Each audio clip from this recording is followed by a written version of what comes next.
I'm Kev. I'm Dee. And welcome to Pour It Out Thursday.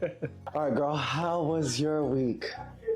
I'm not gonna lie, my week was long. I just wanted to end. Yeah, the month of January period. Yeah. No, this month was the longest year I've experienced. This month was the longest year I've experienced. I feel like everybody had a long January. Yes. Now that we finally got through this month, now we're entering not only Black History Month, but the month of love. This month is the time where you either see people that you never thought they were in a relationship pop up with somebody. Ciao. Or this is the time where the people you see in a relationship all year round. Yeah. And then once February comes, nothing to be heard of, nothing to be seen. Radio silent. No, radio silent. Like, how can you be in a relationship all year round, and then when February comes around, for some reason, every day is my man. My man. And then when February show up. Yo, that is crazy. That is crazy. Are you looking forward to Valentine's Day? It's crazy because I always say I don't care. But deep down? I don't care for like the big, huge gesture, but I do want something. Okay. But like the something meaning like something that like, that says D, like that has to do with me. Okay. Like you know what I'm saying? A bouquet of roses, like something like that. Yeah, that's like, I don't know. That girl said, I still want the roses. So Let me stop. And then he'd be like, wait, what'd you say? Wait, you said you didn't want them? Shut up. You know what's funny? I was talking to my sister earlier, and she said, for some reason, when you get into a relationship, you don't put an importance on Valentine's Day as much as people that are not really in a relationship. And I don't know how factual that statement is, but to me, I will say, I feel like people that are like still in the honeymoon phase of the relationship, or people that are like talking to other people, I think they put more of an emphasis on Valentine's Day versus people that have been in relationship for like years. Like I said, I don't care about it too much. Like I don't like. Right. But if you buy me my favorite food, that's enough for me. Right. That's what I mean about like. Okay. Like, if you buy my favorite food, like you buy me like something that I've been wanting or needing, stuff like that. But if you go and just buy, first of all, don't have no damn chocolate. I don't want no damn chocolate. Oh my God, it's shit that's just gonna expire in my damn. Right. I don't put a big emphasis on it, but to me, it's like the thought. The thought actually is what counts for me on Valentine's Day. Okay, so thought that counts. Okay, it's actually a thought that counts. Like. But that don't mean make me no damn homemade card now. No, something from scratch, bitch. I don't want no DIY. Give me one memorable thing from a Valentine's Day that you've experienced. Good or bad? Oh, it could be either or. I don't want to say bad, but I remember one year, my boyfriend, he did the whole thing, like went to Pandora, got me the necklace and all that, and I'm not gonna lie, I look like a snob, but I just did not care for all that. Like, I made him return it. Because that, like I said, it's not me. Like, it's not you, okay. Based on what you see on social media. The material, yes, okay. That makes sense, okay. But the following year, I think he got me my seafood bouillon. Oh, okay. Girl, I know you was ready. I know you was ready. I was that happy. That's all I wanted. And I think I always want a teddy bear for some reason. I don't know. Okay, that's so cute. But last year, he got me athletic wear, sneakers, workout sneakers, because I literally needed those things. Yeah, okay. So I was so happy because I was like, damn, I really needed like workout clothes, workout sneakers. Okay. And I got those with a teddy bear and flowers and stuff like that. Okay. That's what I like. Okay, that's nice. I remember for me a couple years ago, this was a few years ago. I think this was like the first time I was celebrating Valentine's Day. My ex, we're still very close, so this is why I'm talking about it, but I already knew we were celebrating Valentine's Day together. It was a weekend, and my most memorable thing is when we got to the hotel, I had an attitude, y'all. I was like such a brat. Like, one, it was cold as hell. Two, I was pissed off. Then when we got to the hotel, he was like, oh, I'm gonna go check in, give me a minute. Took long as hell. I was so pissed. I'm like, what is taking you so damn long? I'm like, I'm ready to get out this little ass car. I'm freezing. Like, I'm ready to get, I was like such a brat. Long and behold, the reason why I was saying that car for so long is because he was literally decorating the hotel room. You remember that? And then when I walked in, it was like a whole bunch of wine bottles, rose petals. It was, and mind you, one thing about me, I love city views. So he had got the highest room. It was just so freaking beautiful. Yeah. When I tell you that night ended very well. That was probably my most memorable, probably the only time I ever really celebrated V-Day. Well, I've celebrated V-Day a couple times, but I made sure my mind forgot about those. But I think that was my most memorable V-Day. Mind you, V-Day is on a Friday this year. Ooh. Yeah, so that's nice. Yeah, that's a nice little entrance into the weekend. Yeah. So no excuses. No excuses. So all the men out there, y'all better have a weekend plan. Yeah. Since it's on a Friday, y'all better have that Friday plan, that weekend plan. You know what I'm saying? And girls, ladies, if that man don't do nothing for you on V-Day, baby, better leave him. Leave him immediately. Like, leave him. Okay. Okay. Thank you. Because if he's not with you, he was somebody else. Oh, girl, that's the word. Oh, Jesus, we starting already. Now, as you guys know, my favorite part, we're about to get our drinks together because y'all know we like to sip, sit, and chat. So, girl, let us know, what are we going to make today? This is our favorite. Yeah, I was about to say, I'm literally sick in my mind. I'm like, yo, she's about to say your favorite. Yeah. It's simple. Yes. 2 ingredients. We are gonna do a Valentine Day drink, but this is for the guys. This is simple. Yeah, simple. For Saturday morning. Yes. Kinda simple. Yes. Guys, take these tips. Yes, I like that. I like that. For real. 2 ingredients. I know y'all can't think too much. Right. Yeah. No, for real. Yeah. And we'll make sure we'll go slow. So we're making a peach Bellini. Ooh, I love me a peach Bellini. If you love a mimosa, you are going to love a peach Bellini. Yeah. All right, girl. Ready to get into it? Let's get into it. All right, y'all. This drink, I'm telling you, is my favorite because it's so simple. This is like if you have a friend over and you're trying to just like have like a little brunch day at home, so easy. If you having a pour it out session, so easy. These are just a go-to. This is just like our go-to drink, okay? Cheap and easy. All right, so first you start with our favorite. You know what, spouse? La Mercier. I don't even know if we be pronouncing this right. Girl, I don't even know, bro. But we need a motherfucking sponsor because the way we be drinking this down, okay. Another thing, since we were talking about V-Day earlier, one tip, ladies, the men deserve a gift too. I'm not saying you gotta roll out the red carpet, but you gotta get him something too. I'm a firm believer, like, make him feel special too. That's how you get more, all right? Ooh. Ow.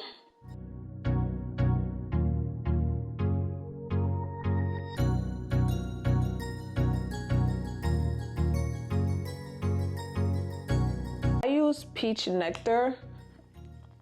I feel like that makes it like taste a little better because it's like real peach juice. And then you pour. And y'all, just that easy. So for the men out there, if you're trying to do a little something cute for your girl, just that simple. And then we have our peach Bellini. Y'all, isn't this so cute? Simple, cute, effective.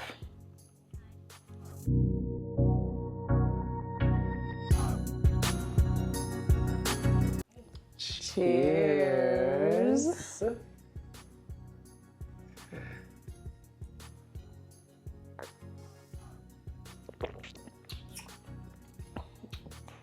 Oh, damn, I forgot to even say. The 20, oh, child. I was so hyped. Yo, I was so ready. Y'all, please excuse us. 21 and older, y'all. Drink responsibly. Drink responsibly. Just for getting ready to consent.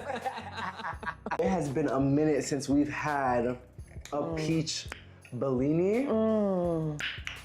And y'all, it feels great.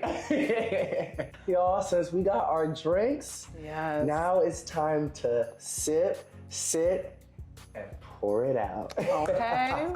All right, y'all, so we're about to get into our first segment of this episode, which you guys know it is Culture Talk. I'm so excited to start off with the trend that has been going on recently, Hillman TikTok University, which I'm so excited about. A little background behind it.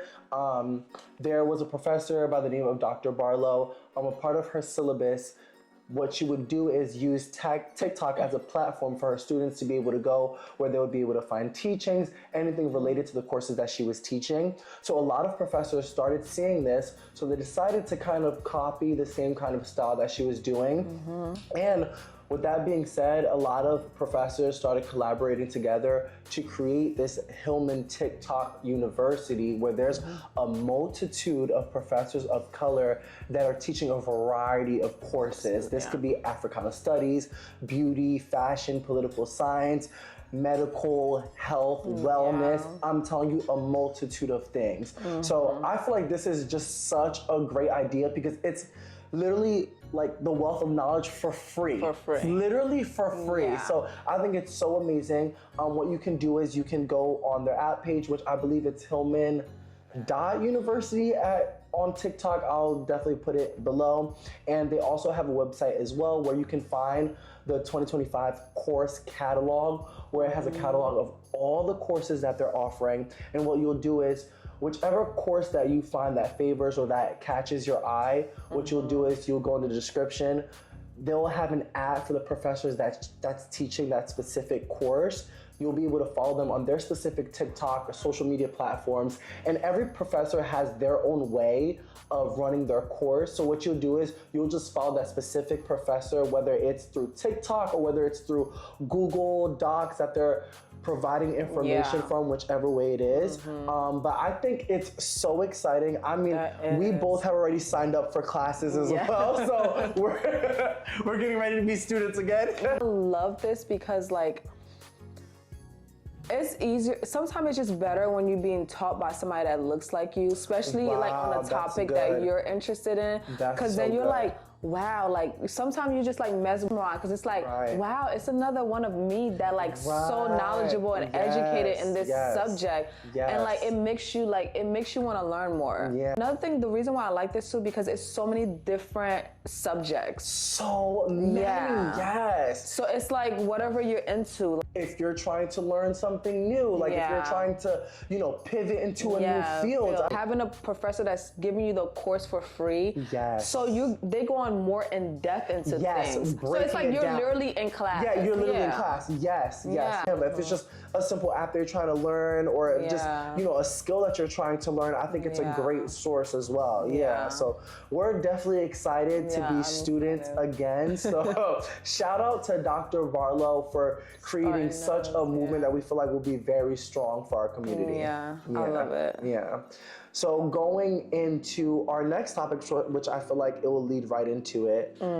This is not that great, but recent news with Target deciding to either eliminate or either to take a step back from their DEI initiatives. So for those of you that don't know what DEI is, it stands for Diversity, Equity, and Inclusion. In simple terms, the sole purpose of DEI initiatives is making sure that we're pushing the diversity in companies, pushing that diversity in environments, and making sure that there's inclusion all over. So from that being said, I think you can kind of pick up on why it is such a tragedy that Target is deciding to push back, because we know Target is one of those companies that we have been seeing a lot of more Black-owned businesses on shelves. woman-owned businesses on Yes. shelves, A lot of women, yes. LGBTQ-owned businesses on shelves as well. So seeing that be pushed back, it's kind of like, damn. Yeah, I think that's why their name is such like in the forefront. Yes. It's because Oh, that's good. yeah, it's because when it comes to inclusion, Target did a great job Yes. of including minorities. Like you Yes. said, if it's women, LGBT, Yes. or Hispanic, like they really have give those people a chance where it's like as a minority or a small business brand, it's very hard to get in those big stores. Yeah, yeah. And with Targets, we have seen it over and over where they were doing it. And think about it, Target was just a trendy store in general. Like if you Right. go on social media, everybody's going to Target. Right, So like yeah. seeing them pull that back, it was kind of like a slap in the face. Yeah. It really was. It was like a slap in the face because it was just a slap in the face because I feel like once again, when it comes to the minority group, we know how to push a brand. We know how to make them popular. We know how to bring them money. We know how to like give them that. What's that? What do you call that? That exposure. That exposure that they need. Because like, yes, Target been around for years and years and years and people have been shopping there. But once we started shopping there and we started doing a lot of videos, content at Target. Target blew up. Like Target was like, people, like Target was the it spot. It was like, you need to go to Target just to shop for, even though it was like priced a little bit more higher than Walmart. But people still went to there just because like it was aesthetically pleasing to do content. Yeah. And now for them to do that after all the exposure we've given them, it was really a slap in the face. I'm sorry. I love how you brought up that point because I feel like we have just gone through this so much where we give so much and we get the bad end of the stick. Where it's like you said, we've given so much exposure, and I feel like Target has gained that exposure because it has been an inclusive place where content creators from all different backgrounds, you know, film content when they're going to Target. I remember that little black boy that used to go into Target and would just say hi to everybody. Oh, like that black little baby that would just go around and say hi to everybody. You know what I'm saying? So because of that inclusion that Target pushed out, you know, so the fact that they're, you know, pulling back on their DI initiatives, it's kind of like, wow, you know what I'm saying? And Target is a company where they even participate in Heritage Months. You know, they're always pushing out when it comes to Pride Month. You know what I'm saying? Like, they're not afraid to have a voice and be the one to stand out. So the fact that they're deciding to do this, I mean, we know companies such as like, you know, Meta, Amazon, they've done it before as well, pulled back on their DI initiatives.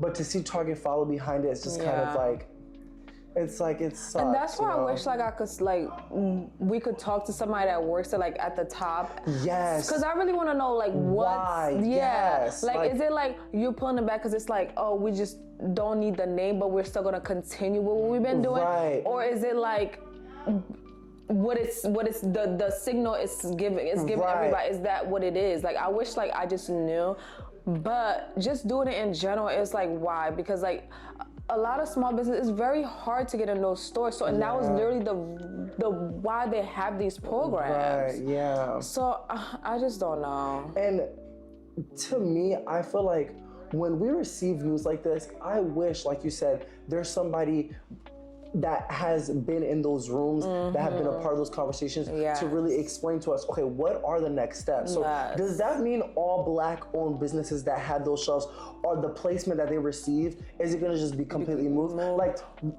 isn't there like contracts signed where like they have an ample amount of time to like hold those shelves, hold that kind of placement? You know what I'm saying? I know big corporations, they can just pick and choose whenever they want to like remove you, but it's like, what are the next steps and how does that work? Is Target gonna just be a place where they don't carry no Black-owned products, or is it gonna just be Black-owned businesses that favor, you know, that favor others? You know what I'm saying? Where it's like, you know, Black-owned businesses are meant for Black people. You know what I'm saying? I know what you mean. You know what I'm saying? So it's like, so if it's favors majority Black people, is it gonna be like, all right, we don't really care for it, or is it for the products that goes both ways? That goes both ways, exactly. And we know for the products, you know, that don't go both ways, you know what I'm saying? It'll be easy for them to remove them, take them off the shelf, because it's like, okay, your proceeds are not enough, your sales are not enough. It's just simple. It's like girl math, you know what I'm saying? It's disappointing, but it literally is just that easy when it comes to these corporations. Yeah. So what a great way to go into Black History Month. Child, let me take a sip. Yeah, let's take a damn sip, because oh, child. And I know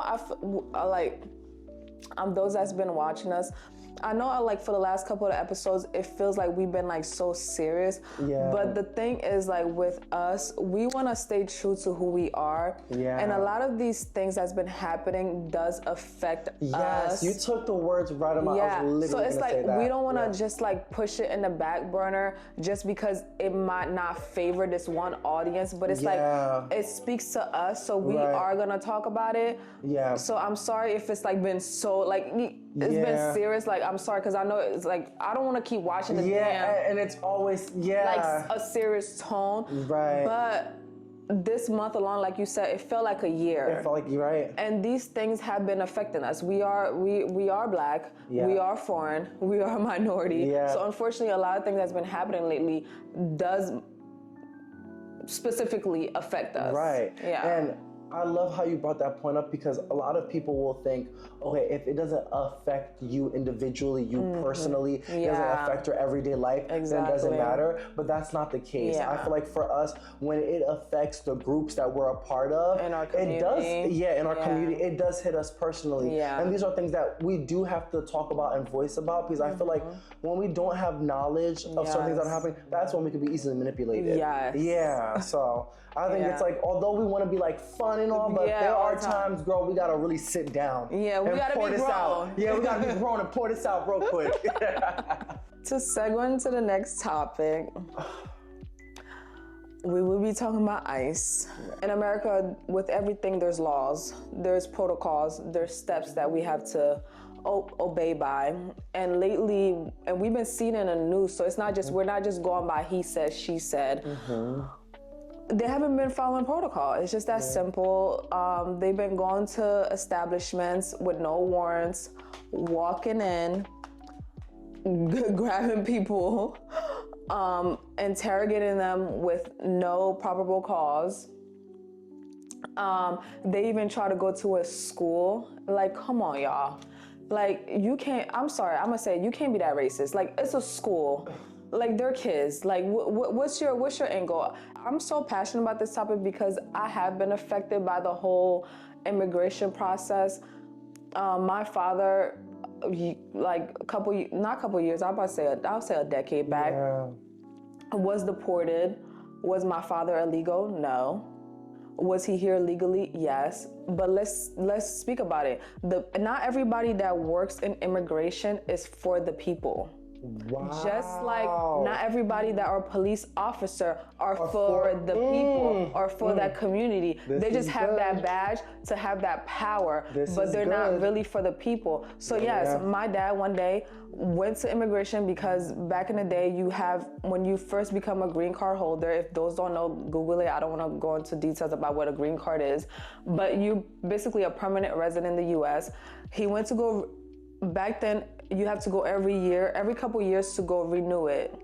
So he went to go renew it. I don't know if they had sent him something in the mail that he needed and he never received it because he moved.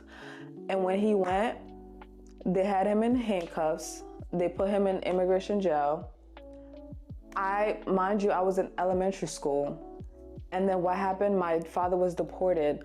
And all because the person that was taking care of his case didn't care enough to do their due diligence, to do their work, to see like, oh my God, this guy has been here for years. Like he is here legally. He was here through the legal way of getting to America. They didn't care. They just was like, well, we sent a letter. You didn't get the letter. I don't care. Bye. And they shipped my dad to Haiti. And he was sent to Haiti for 10 years because he wasn't illegal. So when he got sent back, he was able to come back, but he had to have a 10-year, what do you call it? A 10-year like probation, like 10 years. And then after the 10 years, he was able to come back. But that affected me. I was in elementary school. So I went 10 years without having a father in my life because of somebody that didn't want to do their job in the immigration process. So yes, when it comes to this topic, I am very passionate. So yeah, the way this thing been playing out on the social media, I don't like it. It's just that simple. They're not following the protocols. They're just literally going into the room and be like, oh, you look like an immigrant. Let me put handcuffs on you and interrogate you. Like, that's not how it works. We're in America. We all have our rights. Like, what have this turned into? The fact that, I mean, obviously, as we're family, so obviously I knew the story of your dad being deported, but I didn't really realize how much what's currently going on affected you until, and being honest, off camera, on camera, I would have said the same thing, but I didn't realize how much it was affecting you personally because you personally went through it. You know what I'm saying? A decade ago. Like, what you went through is what kids are going through right now. Exactly. Kids are having their parents literally deported. You know what I'm saying? So it's like, wow, for one, thank you for sharing that because we didn't even get to have our own conversation before on camera. So the fact that you were able to share that, I think your story alone shows that, and mind you, that was a decade ago. Yeah. And I know even for you, through your times of going through adulthood, you still had to go through that. I mean, 10 years without a parent. Yeah. And that was a decade ago. I can only imagine what these kids are going through now when their parents leave. What is the procedure? What's the protocol on how their parents can come back if their parents can even come back? You know what I'm saying? Yeah. And when you go back to protocol, are we racial profiling? Because what is, like, what really is, how is ICE able to go into a school, go into like a market and just grab people? Yeah. Like, do you guys have a booklet of faces and names? Grab this person, grab this person, grab this person. I just don't know. And I feel like as civilians, we should at least know what is going on and how the procedure is being taken. I feel like there's certain information that the public should be aware of. Exactly. You know what I'm saying? agree. And to your point, the fact that ICE is able to go into schools.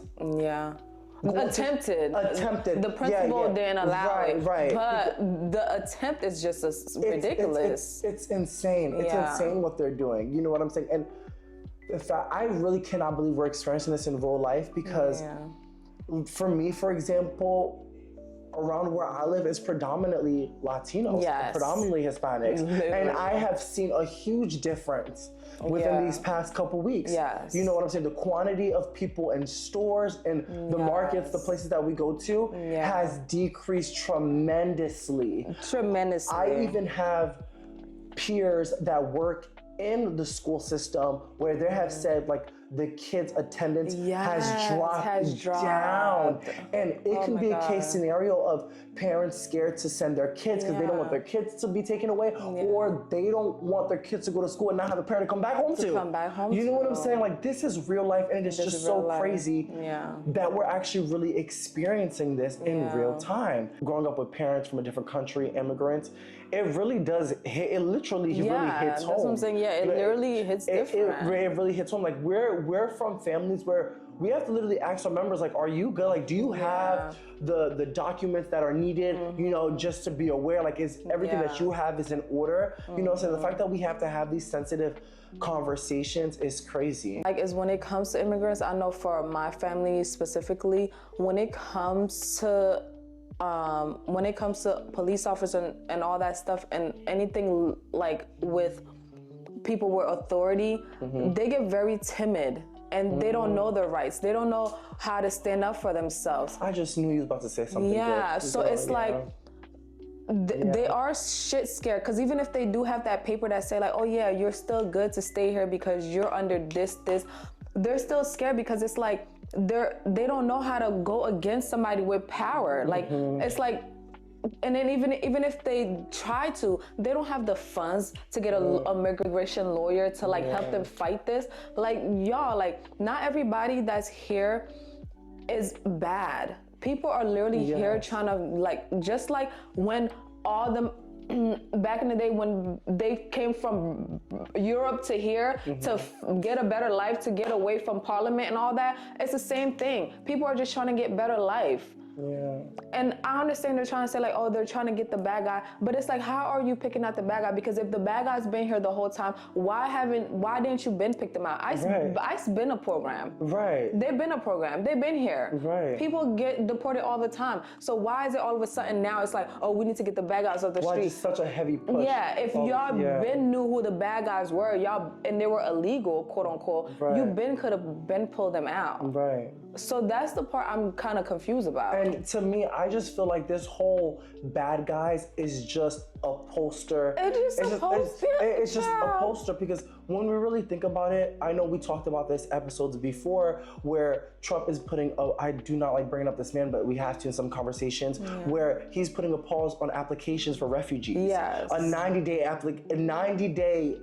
pause for applications for refugees. So not only are you removing people from here, but you're denying people that are trying to leave their countries for their own safety to come here. Yeah. So what is really your purpose here? Yeah. You know what I'm saying? Are you really trying to take them back? Like, what is your purpose? And remember, we live in an education system where we grew up knowing that America is a quote unquote melting pot. Yes. It's a melting pot because it is people from all different walks of life. Yes. So this is not not what America is proven to be. You know what I'm saying?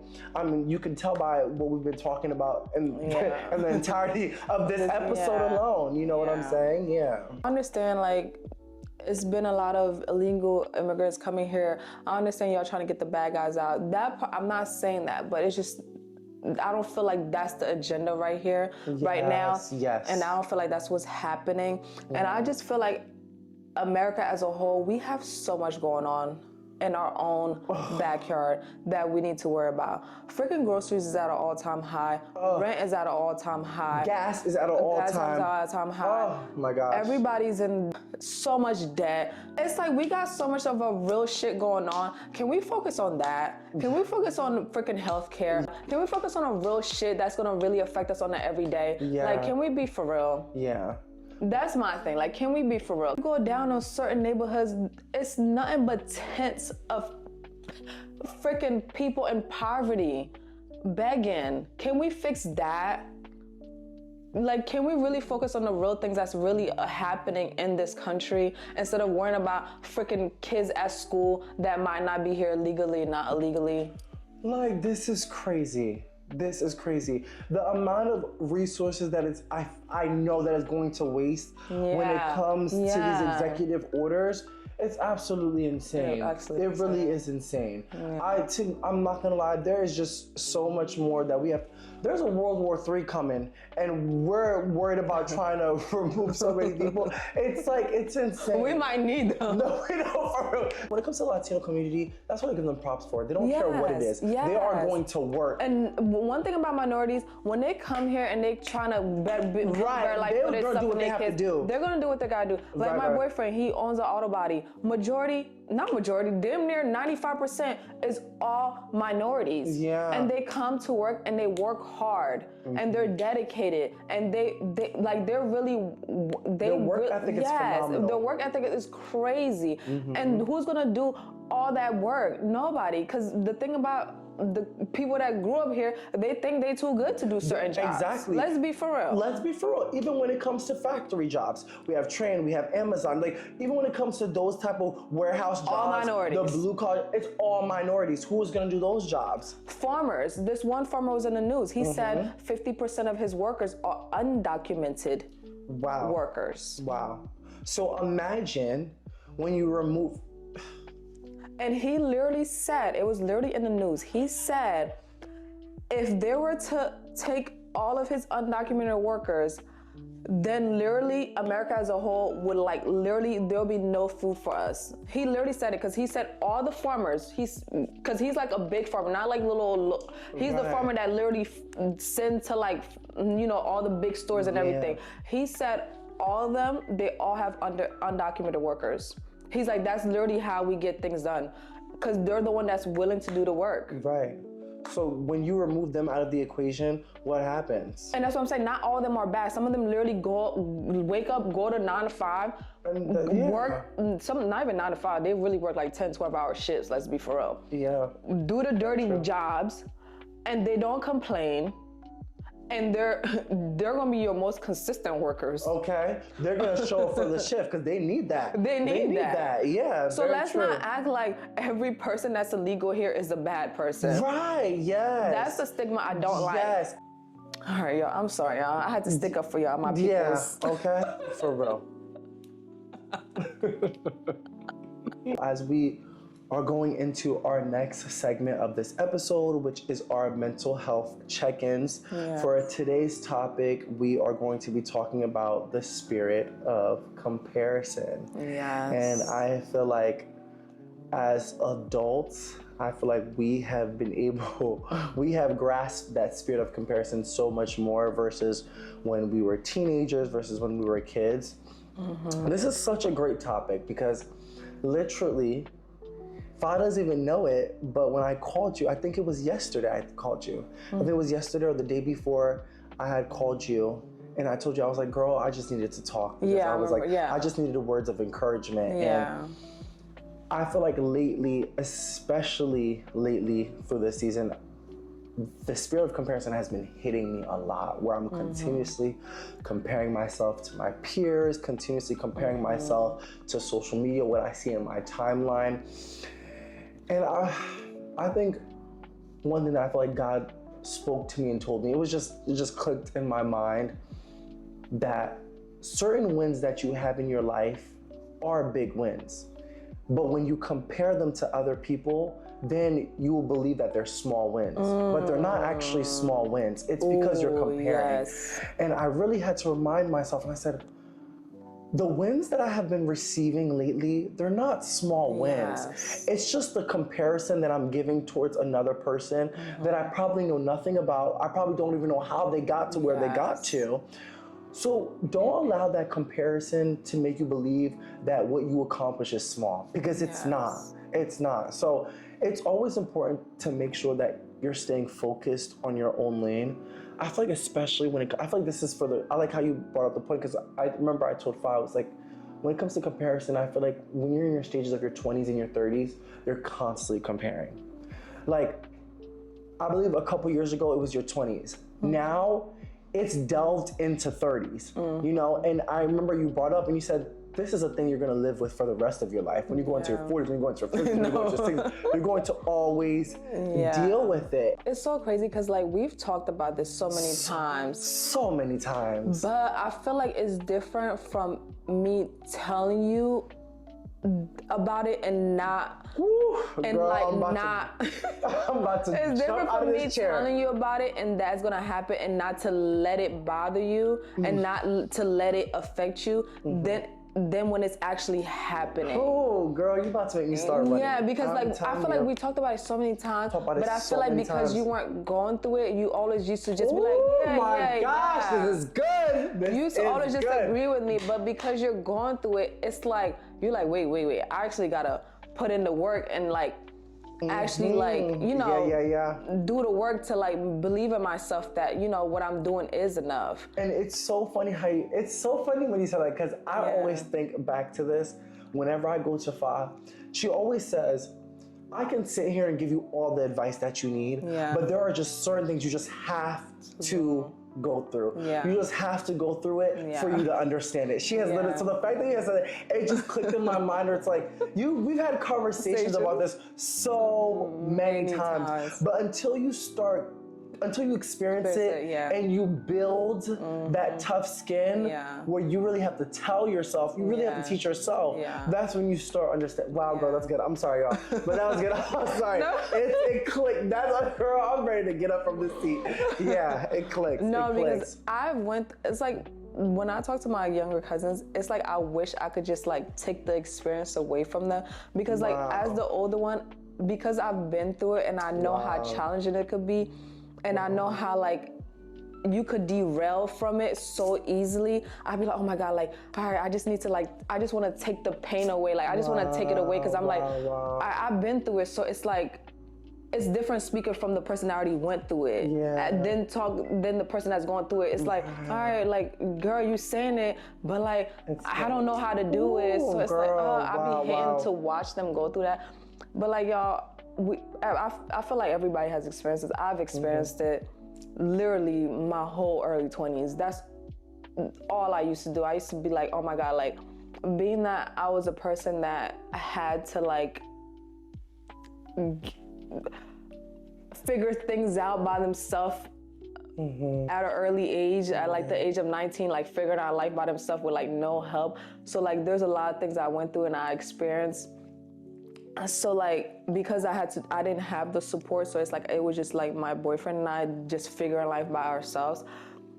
It's like you always watching those that have the support, you always feel like, damn, am I not doing enough? Like, am I not where I need to be? Wow. Because this is good. When you have the help, it's totally different than when you don't have the help and you're young, like 19, 20, you don't know shit. Y'all, I'm telling you. Let me tell y'all, thinking you know everything when you're young, you don't know nothing. Oh, so like goodness. I used to always compare myself. I used to be like, oh my God, like I think I talked about it in a previous episode, but I talked about it slightly. I used to be like, damn, this person already graduated school. Like, what the fuck? Like, I'm still, like, I remember my boyfriend used to be like, yo, calm down. Cause at one point I used to be like, yo, I'm 25. Like, I'm still in college. Like, what the fuck? Like, I'm not where I need to be. He used to be like, yo, like, calm down. Like, just go at your own pace. Like, yeah, they might be at this place, but like, as long as we all get to the finish line, that's all that matters. That. Yeah. So, but like, I used to like literally try to take like 5 classes. I'm like, oh my God, I need to graduate. But it took me a long time to build that confidence to be like, girl, they where they at, all right, fine, I'm where I'm at. As long as, cause we all not going through the same, we all don't have the same end goal. So I can't look at you and be like, oh, you at this stage, and I'm back here, because like your end goal is not my end goal. Wow. We all have different end goals. So as long as you're following your path and I'm following my path, yes. that's all that matters. So I struggle with it too. As long as you keep doing what you gotta do for what you wanna do, that's all, y'all. Don't look at somebody else, because I'm telling you, social media is a motherfucking lie. Yeah. Oh my goodness. What people put, nobody gonna post the bad. Some people do, but majority, I don't post my bad. I don't even post my... Do you really think I go on social media and be like, I had a bad day today, I was declined for this? No, I don't. Yeah. I post the good. So when you go on social media, you start comparing yourself, but it's like you really don't know what this person is going through behind closed door. You only seen their wins, but didn't see what they had to do to get the win. Girl, this is good. Oh, so do y'all. not compare yourself. Just go at your own pace, believe in yourself. If that's what you want to do, just believe in yourself, have the confidence. And it's easier said than done. I'm not just gonna sit here and try to make it seem like, oh, it's something that happens overnight. It's easier said than done. But if you're a person of faith, just stay in your faith. Whoever you pray to that person, and just stay in your path. And if you stay consistent, whatever you want will come fruition. That's the only thing I could say. But it's easier said than done. Just have that confidence, y'all. It's okay. We all go through it. Girl, I don't even want to say nothing after that. Baby, we just gonna have to end it there.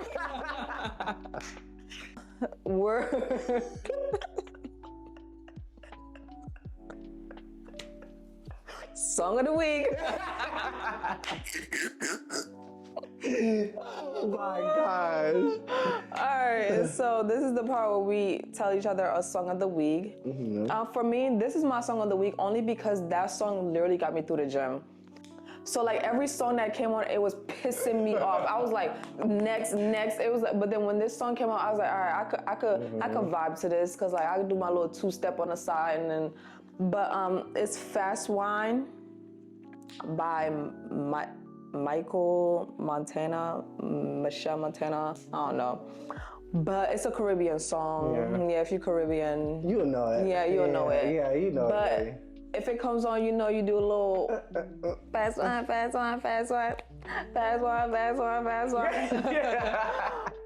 yeah, that's my song of the week.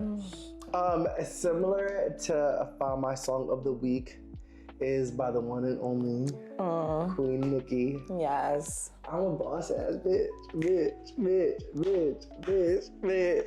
I'm a boss ass.